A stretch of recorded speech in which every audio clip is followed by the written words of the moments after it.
আসসালামু আলাইকুম ওরহমতুল্লাহি ওবরাকাতুহ। যারা আমাকে দেখতেছেন সবাইকে মুবারকবাদ। আমি আজকে যে বিষয়টা নিয়ে আলোচনা করব সেটা হচ্ছে বদনজরের অথবা কুদৃষ্টির হিংসার লক্ষণসমূহ।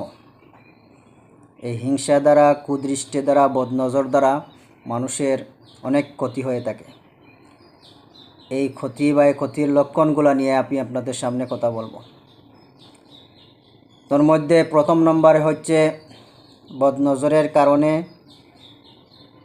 রোগীর শরীরে জ্বর আসে। এই জ্বরটা অনেক সময় স্থায়ী থাকে না, কখনো থার্মোমিটারে অনেক বেশি দেখায়, আবার কখনো অনেক কম দেখাইতে পারে, অর্থাৎ থার্মোমিটারে সঠিকটা আসে না। এরকম জ্বর আসলে বুঝে নিতে হবে জ্বরটা কোনো বদনজরের কারণে অথবা কুদৃষ্টির কারণে হচ্ছে। 2 নম্বর, কোনো কারণ ছাড়াই ছোটো হোক বড় হোক, ছেলে হোক মেয়ে হোক বাচ্চা হোক প্রাপ্তবয়স্ক হোক, অনেক সময় কান্না আসে। কান্নার কারণ থাকা ভিন্ন কথা, কিন্তু কান্নার কারণ ছাড়া মন থেকে কান্না করা, মন থেকে কাঁদতে ইচ্ছা করে, যদি এরকম মনে হয় তাহলে বুঝে নিতে হবে এটা বদনজরের দ্বারা এই কান্নার ভাবটা মনের মধ্যে আসে। 3 নম্বর, প্রায় সময় দেখা যাবে কাজ করতে যায় কাজে মন বসে না। কাজে মন না বসা, নামাজে এবাদতে বন্দিগিতে অলসতা ভাব আসা, ক্লাসে মন না বসা, লিখতে না বসা, কর্মস্থলে মন না বসা, এরকম সবগুলা অলসতার মূল বদনজর। 4 নম্বর, শরীর দুর্বল এবং অরুচি, ক্ষুধামন্দা, বমি বমি ভাব লাগা, এগুলা হচ্ছে বদনজরের লক্ষণ। বমি ভাব আসে কিন্তু বমি হয় না। পেটে অনেক খিদা আছে কিন্তু খাইতে মন চায় না। শরীরে দুর্বলতার যে লক্ষণগুলো থাকা, যে কারণে শরীর দুর্বল হয়, ওইসব লক্ষণ নেই কিন্তু তারপরে শরীর দুর্বল হয়, এগুলো হচ্ছে বদনজর বা কুদৃষ্টির প্রভাব। 5 নম্বর, আপনার সুন্দর চেহারা হঠাৎ করে ফ্যাকাশে হয়ে যাওয়া, হলদে হয়ে যাওয়া, মলিন হয়ে যাওয়া, এটা হচ্ছে বদনজরের কারণে হয়। 6 নম্বর, বুক ধড়ফড় করা অথবা দম বন্ধ হয়ে আসা, অথবা শরীরে একটা অস্থিরতা ভাব আসা। যদি এরকম হয় তাহলে বুঝে নিতে হবে এটা আপনার বদনজরের কারণে হচ্ছে, কুদৃষ্টির প্রভাবে হচ্ছে। 7 নম্বর, অহেতুক মেজাজ বিগড়ে থাকা।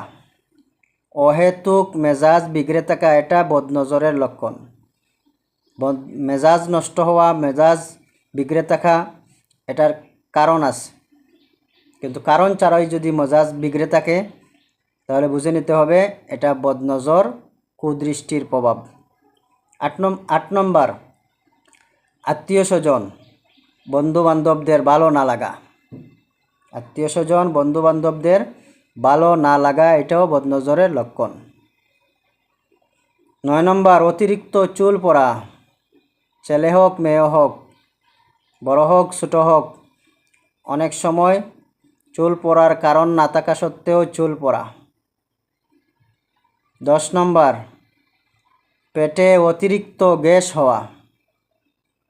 অতিরিক্ত গ্যাসের কারণে অস্থিরতা, অনেক সময় এই গ্যাসের কারণেও স্ট্রোক হয়।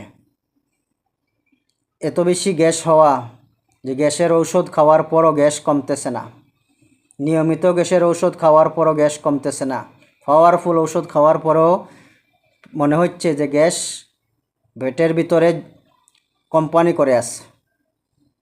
এরকম ভাব আসলে বুঝে নিতে হবে আপনার কুদৃষ্টি বা নজরের প্রভাব আছে। 11 নম্বর, অসুখ বিসুখ লেগেই থাকা। তখন মাথা ব্যথা ভালো হয়েছে, তারপরে পেটে ব্যথা শুরু হয়েছে, পেটে ব্যথা, তখন হাতে ব্যথা ভালো হয়েছে তো পায়ে ব্যথা শেষ হয়েছে তো গাড়ে ব্যথা, মানে একটার পর একটা অসুখ লেগেই থাকা, এটাও বদনজরের লক্ষণ। 12 নম্বর, হাতে পায়ে অকারণে ব্যথা, শরীরের বিভিন্ন স্থানে ব্যথা অনুভব করা, এটাও বদনজর কুপ্রভাবের প্রভাব। 13 নম্বর, কাজে বা ব্যবসায় ঝামেলা লেগেই থাকা, এটাও বদনজরের লক্ষণ। 14 নম্বর, স্বপ্নে সবসময় মৃত মানুষদেরকে দেখা, যারা এখনও জীবিত আছে তাদেরকে নয়, যারা মরে গেছে, অনেক আগে মরে গেছে, এদেরকে সব সময় বা প্রায় সময় যদি এদেরকে দেখে, তাহলে বুঝে নিতে হবে আপনার প্রতি কারো কুদৃষ্টির প্রভাবে এরকম হচ্ছে। যদি এইসব কারণগুলো পাওয়া যায়, তাহলে বুঝে নিতে হবে আপনার বদনজর, কুদৃষ্টি। আপনার কুদৃষ্টি এবং বদনজরের রুকায়া এবং চিকিৎসা করলে ইনশাআল্লাহ আল্লাহ তাআলা এই সমস্ত সমস্যা থেকে সমাধান দিবেন, এই সমস্ত সমস্যা থেকে মুক্তি পাওয়া যাবে। আমরা যেন এই সমস্ত সমস্যা থেকে সমাধান পাওয়ার লক্ষ্যে আর এইসব লক্ষণগুলো অনুধাবন করে আমরা চিকিৎসা করতে পারি। আল্লাহ তাআলা আমাদের তৌফিক দিন।